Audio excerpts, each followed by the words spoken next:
Hi, this is Freddie for Freddie's Outdoor Adventures, and we're going to check out the Grayson County Amateur Radio Club doing their winter drill down here at Eisenhower State Park. Come on, let's go check them out.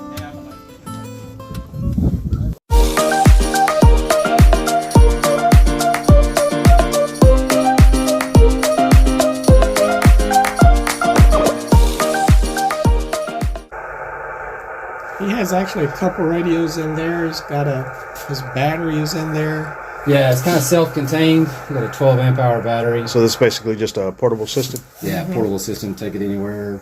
Throw the antenna up on the Jeep, or I've got a end-fed antenna that's horizontal. I'll plug into it at the house or take it with me sometimes. So this is an HF radio. It does 160 meters through 10 meters, so a lot of the lower frequencies. And then over here is more of a local UHF, VHF, That's the same frequencies that the public service uses. That's the 2 meter. With the Now, is this what you'd pick up like on a scanner and stuff? Yeah, you can pull up, police, whatever. That's what we use. Our local repeater is on the same 2 meter frequency that most of the police are on, or the UHF side, the 70 centimeter. Some of the fire departments and stuff use. But we have our own allocated band section of that band, and then we have local repeaters around, and that's kind of a line of sight. You have a good antenna, as long as you can get probably 25-30 miles max. Right. You can get that repeater, and that repeater will broadcast it out. Of course, it's a lot higher.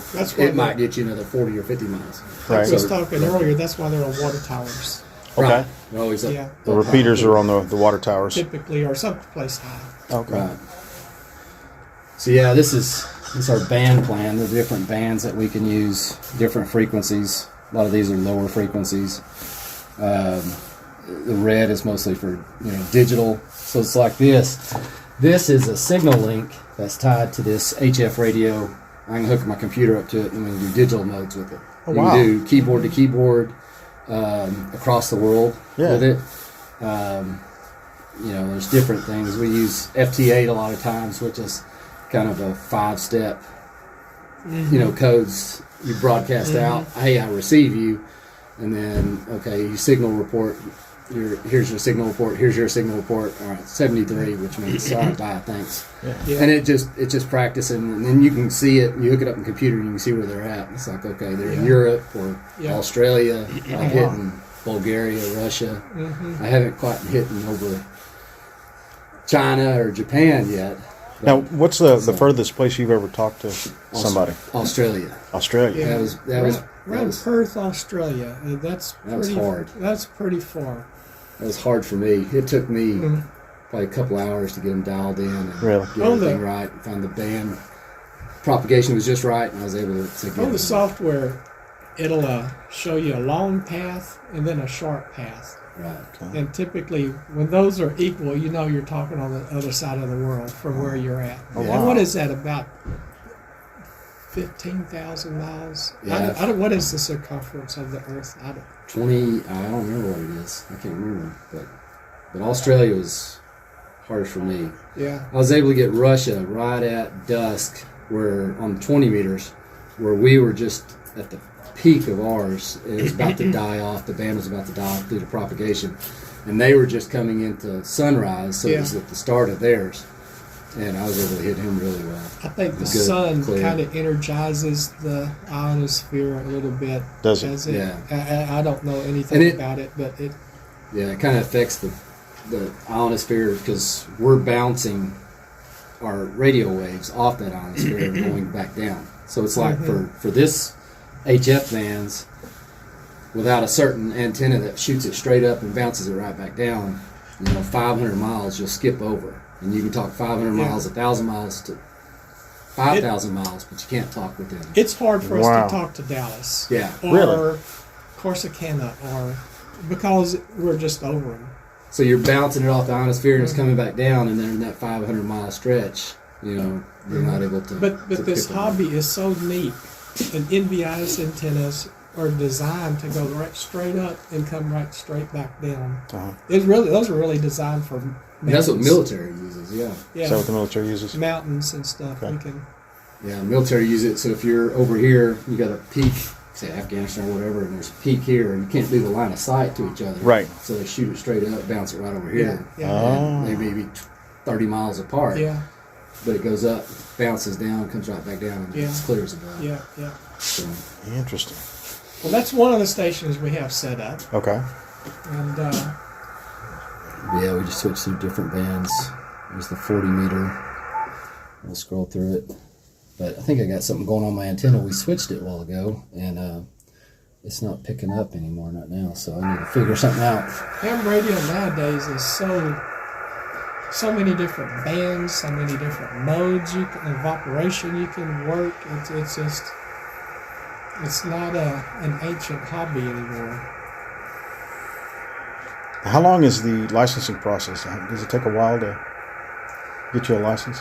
No, there's different levels. 3 different levels of licenses now. There's a technician, which will get you the UHF, VHF, and some of the HF stuff, but that's the technician license. It's fairly easy, and its license is good for 10 years once you test. Mm-hmm. It's like you have to get 30.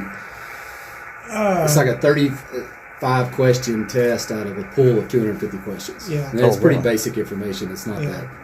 Once you, it's just how to conduct yourself on the radio. A little bit of math, how to figure frequency. So somebody like me who was air traffic control in the service, I should be able to get a license like this pretty easily. oh yeah, you probably take the test, and you might watch a 1 hour video, take the test, and you'll be good. All the questions are on the internet. You can just go start taking practice tests, and it is exactly the same questions you'll be asked on the test. But it is a pool of questions of like 35 out of 300, so you really don't know.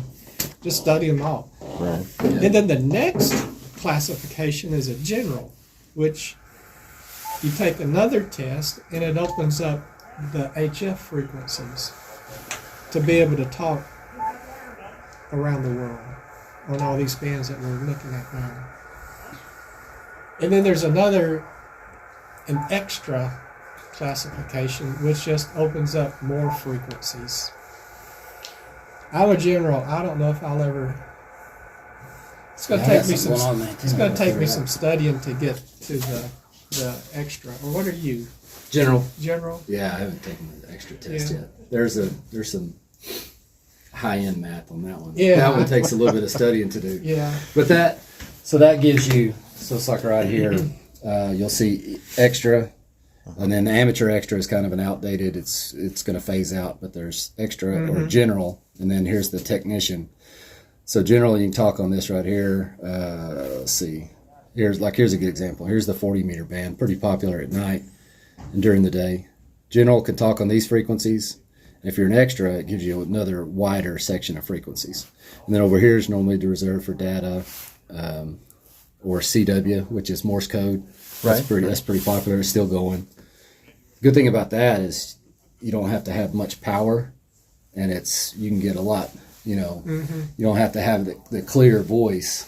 The bandwidth on a bandwidth is real small. regular voice transmission is a lot wider. It takes more power. CW, it's you're just hitting one little dip, Right. It's a lot lower power, and you can do a lot with it. We're going to have a CW station. It's not set up yet. He's coming back up here. Yeah, we're gonna and the kick these off antenna, there. he has his radio. It's just a little loop antenna right inside this house here. It's not 31 foot off the front of his Jeep. Yeah, it's a little. Yeah. Can we go out there and look at the antenna and maybe talk about that a little bit? Yeah, I got to figure out what's going on with it. It's working. Hopefully we'll get something today. But this is just it's called a random wire vertical antenna. So it's 31 feet long.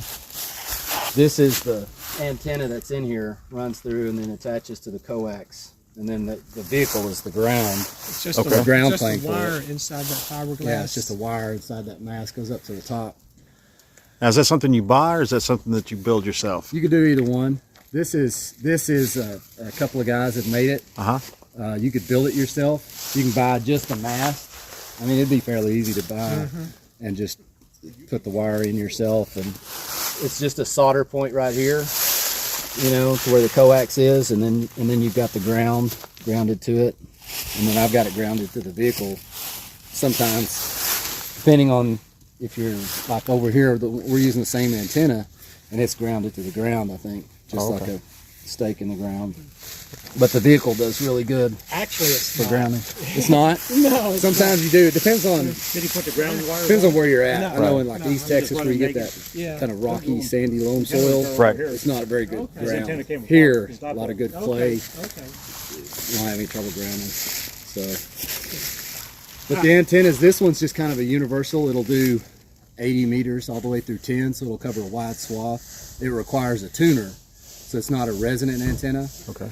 The guys over here are working on a 10-meter antenna that's resonant, which means it's designed specifically for that band. Right. And it's not very long because it's on a higher frequency. But depending on if you're on a 40-meter band, it'll be a much longer antenna. Oh, So okay. there's a calculation where you make the antenna a certain length, and it'll be perfect for that frequency right there. Oh, okay. And so depending on what you want to do, you play around with antennas, and that's mostly what we do is build antennas to where it's perfectly resonant. You get out farther, you get out clearer, and it's designed for that frequency. But it's not good for another one. It's a lot of a lot of math. A lot of And math. And that's the testing is you know, what length should an antenna be for 7.2, you know, Or what's the difference 7 between megahertz. a vertical antenna versus a horizontal antenna? Right. Just general questions like that. Right. Yeah, so polarizing on this one, another vertical antenna will hear me better than somebody who's using a horizontal antenna. Right. Even though he'll be able to hear me, but a guy, if I'm talking to another vertical, I'll get a better signal report. So And these two antennas here, this one and that one, they're too close. yeah, No I was matter talking what. earlier, and they were like, "Man, you're messing me up." No So we matter were- what frequency on you're on, it's gonna bleed through. Yeah, it didn't matter what we were on. It's like, No. all right. So you got to be some distance away, or it affects it. But now this is the actual antenna itself, right? This right here, This this wire, The that's wire. the the antenna. wire inside. Okay. it. This just gets me up to. That this just gets you- me up to 31 feet. Got it. Got it. And So- the other that you got here, this is just for the mounting purposes, right? Yeah, that's just a mount. okay. So you And I just got a something. receiver welded on the front bumper, and just so it's easy to slap to the Jeep. Okay. You obviously can't go anywhere once you got it up. But No. and then when I'm ready to go, it folds up to right here. Uh-huh. Throw it in the back of the Jeep, take that out, And you're good to move. And go for it. Yeah. That is really cool. yeah, these are handy. They're universal. They cover a wide area. We just have to have a tuner, which is another piece of hardware that tells the radio, and it doesn't fix the antenna or make it resonant. It just communicates with the radio and say, okay, here's where you need to be. Yeah. So, and it doesn't make it resonant, but Now this antenna, did you buy this antenna or did you build yeah, this? there was a group. It's called Eagle One Antenna. I think the gentleman passed away, was making it, and I think That's some local guys took it over. And, Yeah. That's the name of it, Eagle One. yeah, Okay. Yeah, Eagle that's One. just a little tie that I have that kind of ties up the wire, keeps it when I fold it up. But that's what they do. They specialize in these antennas. Yeah, they make this antenna. They do really good in the RV. They make an RV mount for big motorhomes and stuff. And it's a popular antenna with that crowd because it works really. It works Really good. It Works great. Works good. It's so convenient, easy to set up. It's popular with our club because I think a couple of guys got it. It's like, man, it works good, and we bought one for the club, so the club has one, and several And other I have guys got one, it. and You bought it's one. just so easy and convenient.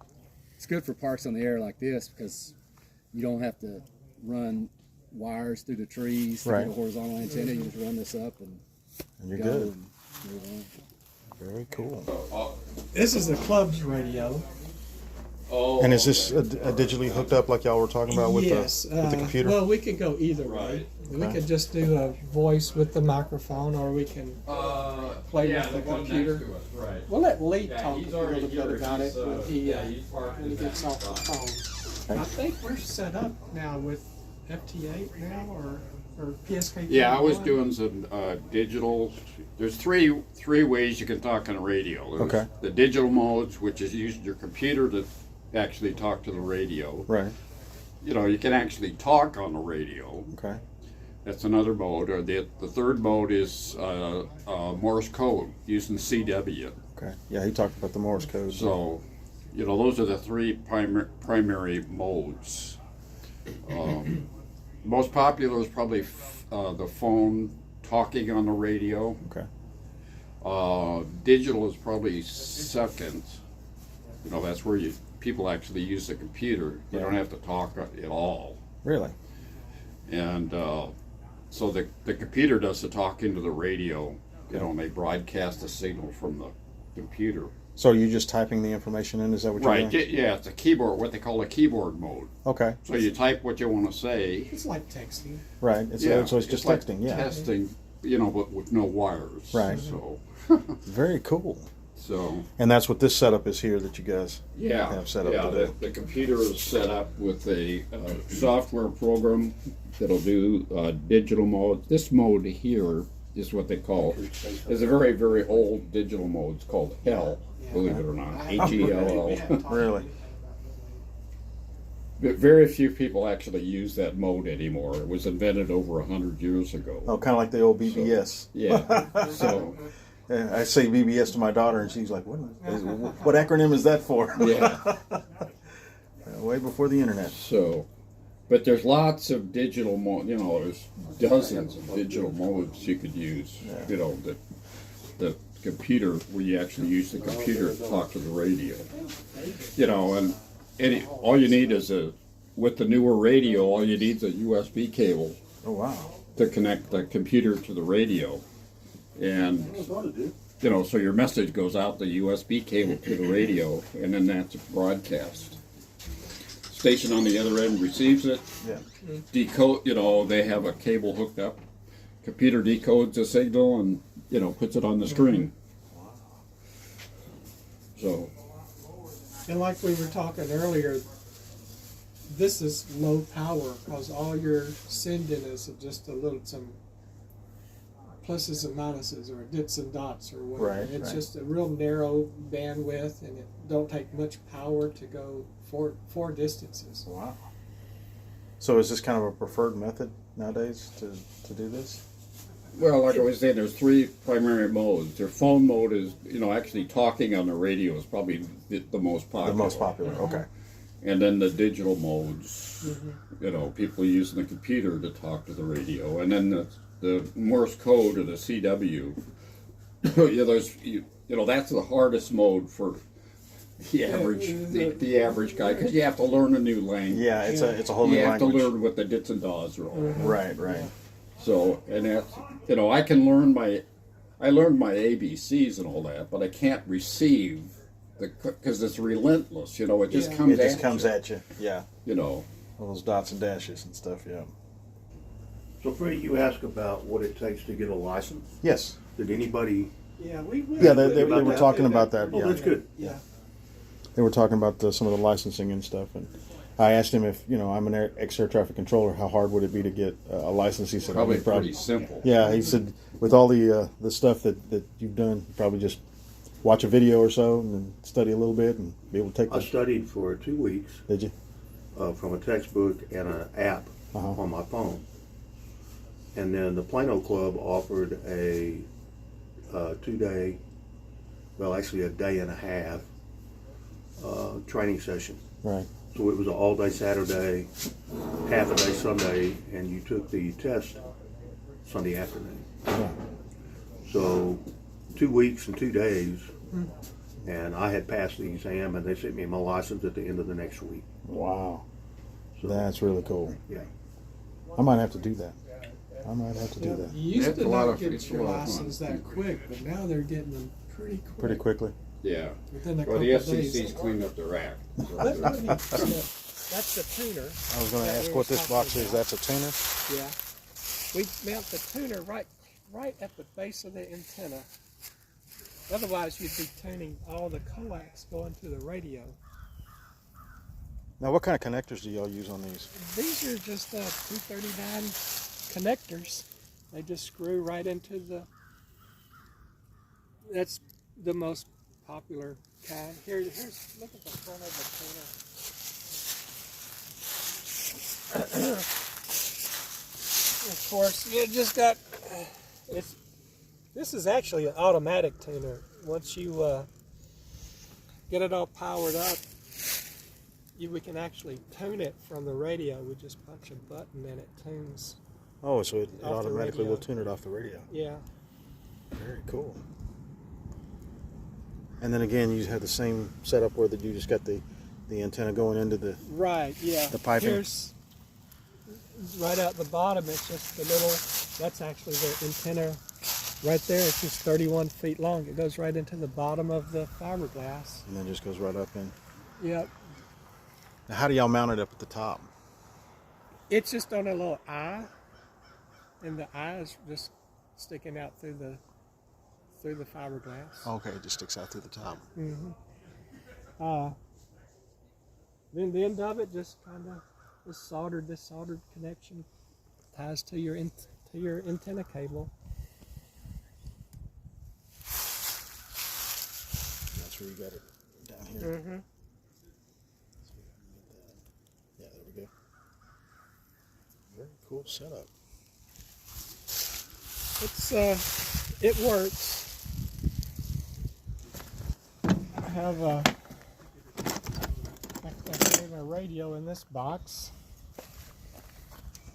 You know what that is now? Yeah, A tuner. that's the tuner. There's my radio, and actually I have a power supply for 110, but I'll actually I've always connected it to a battery, which I have a big battery in this box here. In the other box. Yeah. But Now- it's pretty all self-contained, easy to pack up, and Yeah. Now, if somebody wanted to get started in something like this, what's the cheapest way to get into this without Okay. costing a lot of money? okay, well, like we talked about the licensing, Right. You know, the technician. Those radios, you can get a little HT, which is a handheld. Right. You can buy them for $25-30. Okay. The little Baofengs, Right. they're a Chinese radio. They do really good. Or you can go step up to some more name brand radios. You can Right. spend up to $200 to $300 on an HT. Or you can actually get a mobile radio. Let's see, where is it? Where did I put it? It's buried. Okay. But one that I can actually put in the car and talk on 2 meters. And Okay. you can spend anywhere from $200 to $400 on that. Now these HF radios, the club just bought that one in there for $850, Okay. and it was semi used, but anywhere from $1,100 to $1,200 for the HF radios. These antennas, they cost $350. Well, that's not too bad. It's really not, but that comes with mounts and all that. Now, if you really want to, you get into it. You can spend $3,000 to $7,000 on a big, nice, multi-band HF radio Yeah. with all kinds of meters and switches and. All kinds of whiz-bang features. Yes, it's just like any other hobby. You can whatever you want to spend, but you could get into the technician side and start listening to the weather and join the Aries groups and do some storm spotting for just under $500. You could get it all set up, and that's something you could actually put in your vehicle or take into your home. And You probably shouldn't have told me that because I might have to go get me some equipment. yeah, and $500 is kind of a lot of money. You could get into it a lot cheaper than that. Sure.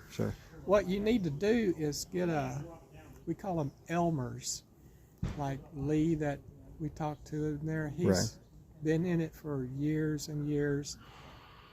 He can help you get set up, just like I'm trying to get that antenna to go. He's been in the hobby for many years. And Right. get someone that knows what he's doing, knows the ins and outs, how to tune. There's our cable there,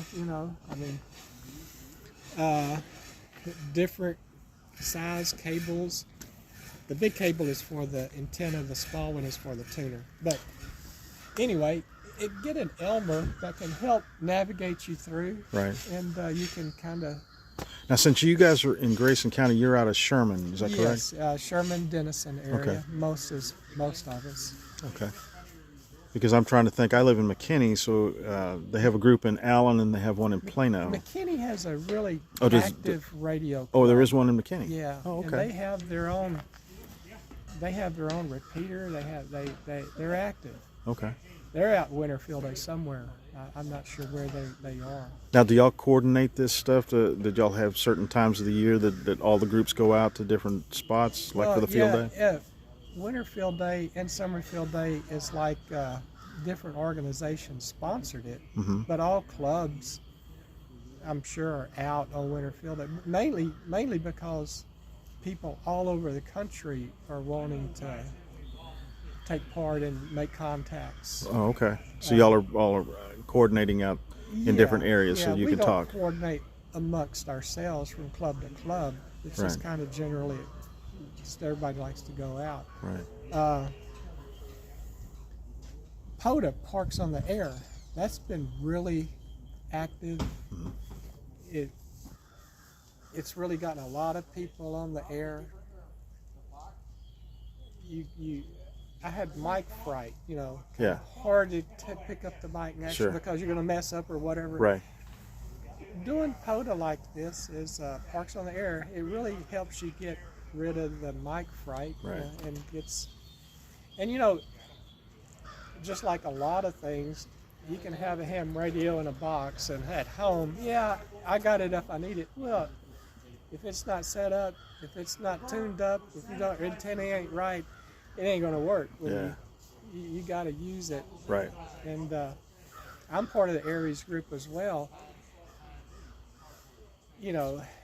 We can activate anytime severe weather comes through. And do y'all do that a lot? Oh yeah.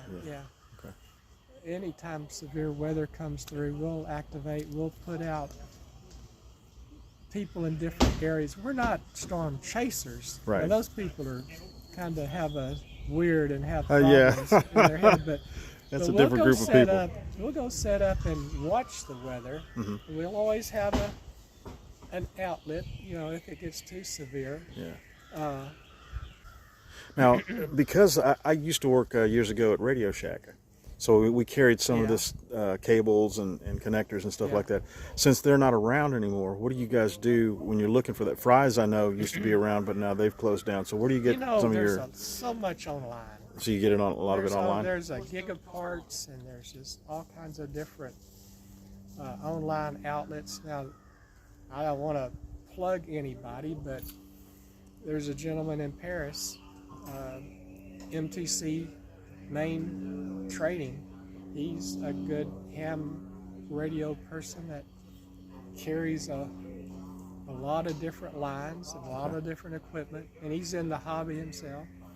There's HRO, Ham Radio Outlet, in Allen or Plano, one of the two, and they're a nationwide stores. They got Okay. outlets all over the country. And do they have physical brick and mortar stores? Or Yes, okay, they they've got. do. Okay, so you can't actually go into a place and Yeah, and you get can some go of this. into those two places. You can actually go into and look. Yeah, because I know sometimes when people are buying stuff online, it's kind of hard if you can't really see the equipment. Right. Like these antennas. I would have never bought that if I couldn't see it, Seen and it. I've had experience with it. But after you see something, my very first power supply I bought, that's the 110. Most radios are 12 volts. Okay. The power supply just converted to 12 volts, and I bought it.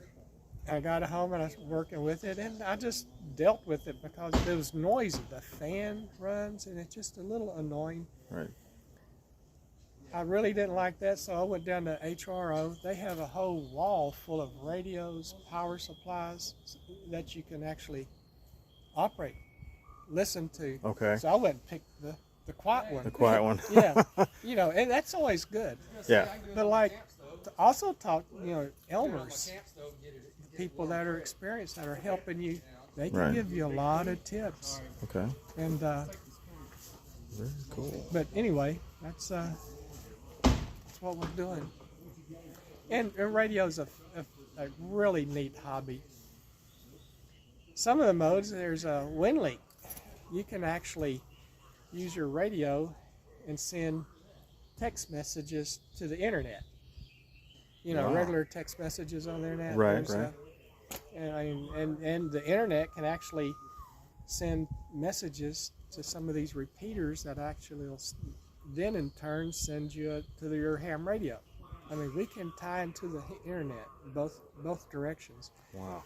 There's modes that we can talk to a repeater, and then that repeater will, through the internet, go to like Australia and broadcast on we're repeater down there, so we could actually talk like that to Australia. I mean, really clear, just like, I mean, but that's kind of cheating in my mind because you're using the internet. I was going to say, because it sounds like you've got part above ground and then part underground and then part above ground. That's kind of cheating to me. I like antenna to antenna, you know, and that's, but hey, there's all kinds of different,